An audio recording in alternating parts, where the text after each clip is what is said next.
Hai everyone, aku Sevi Alicia Febrianti, mahasiswi Poltekkes Kementerian Surabaya, Prodi D4 Kebidanan Sutomo, kelas RPL A1B. Di sini aku akan menjelaskan reproduksi manusia.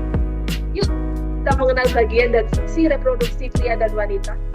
Reproduksi pria, yang pertama adalah penis. Penis memiliki fungsi sebagai saluran yang menyalurkan sperma pada vagina wanita. Yang kedua adalah skrotum. Skrotum berfungsi sebagai kantong kulit khusus yang melindungi testis dan epididymis dari fisik dan merupakan pengatur suhu testis. Selanjutnya adalah testis. Testis sendiri memiliki fungsi sebagai penghasil sperma dan mensekresikan hormon testosteron. Lalu epididymis. Epididymis ini memiliki fungsi sebagai tempat sekresi sperma dari testis, sebagai pematangan motilitas dan fertilitas sperma, memekatkan dan menyimpan sperma. Selanjutnya adalah vas deferens. Vas deferens ini memiliki fungsi untuk mengangkut sperma dari epididymis ke uretra. Nah, uretra sendiri memiliki fungsi untuk mengeluarkan urin dari kandungan kemih dan mengalirkan sperma saat ejakulasi. Selanjutnya ada kelenjar prostat. Kelenjar prostat dapat memproduksi cairan semen, mendukung kesuburan, dan berkontribusi pada kesehatan seksual. Lalu ada vesikula seminalis. Vesikula seminalis ini berperan penting dalam kesuburan pria dan memproduksi cairan seminal yang menyuplai nutrisi dan energi bagi sperma.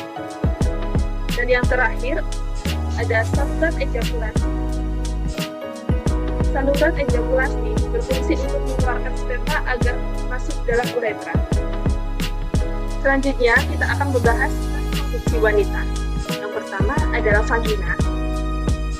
Vagina berfungsi untuk mengeluarkan ekskresi uterus pada haid, untuk jalan lahir, dan untuk kopulasi atau persetubuhan. Yang kedua ada serviks. Serviks memiliki fungsi untuk memproduksi dendrografi, melindungi tubuh dari bakteri, membuka jalan pada saat bayi lahir. Yang ketiga ada endometrium. Endometrium memiliki fungsi untuk menampung embrio selama siklus menstruasi, mampu mengalami penebalan untuk menerima pembuahan sel telur, dan mendukung plasenta yang berkembang selama kehamilan. Lalu di sini ada rahim. Rahim memiliki tempat penampungan sel telur yang telah dibuahi hingga membentuk janin yang sudah siap untuk dilahirkan. Selanjutnya ada ovarium. Ovarium menghasilkan sel telur atau ovum dan memproduksi hormon reproduksi seperti estrogen dan progesteron. Next ada tuba fallopi. Tuba fallopi berfungsi untuk mengantarkan ovum dari ovarium, uterus, dan juga menyediakan tempat untuk pembuahan. Terakhir ada infundibulum. Infundibulum berfungsi menangkap sel telur yang dilepaskan dari ovarium saat ovulasi dan juga berperan mengarahkan sel telur ke tuba fallopi terjadinya pembuahan. Selanjutnya, di sini aku akan menjelaskan tentang tahap siklus menstruasi. Yang pertama ada menstruasi. Menstruasi adalah lapisan rahim robek yang menghasilkan pelepasan darah dan jaringan dari tubuh melalui vagina. Yang kedua adalah praovulasi. Ovulasi ini terjadi ketika kelenjar pituitari melepaskan hormon yang merangsang pertumbuhan dan perkembangan folikel ovarium. Yang ketiga ada ovulasi.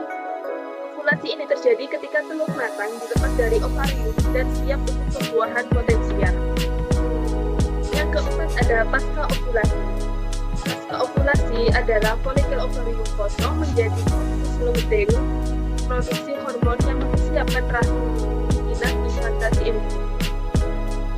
Cukup sekian penjelasan kali ini. Semoga bermanfaat bagi kalian semua. Aku, Sevi Alicia Febrianti, izin pamit undur diri. Sampai jumpa.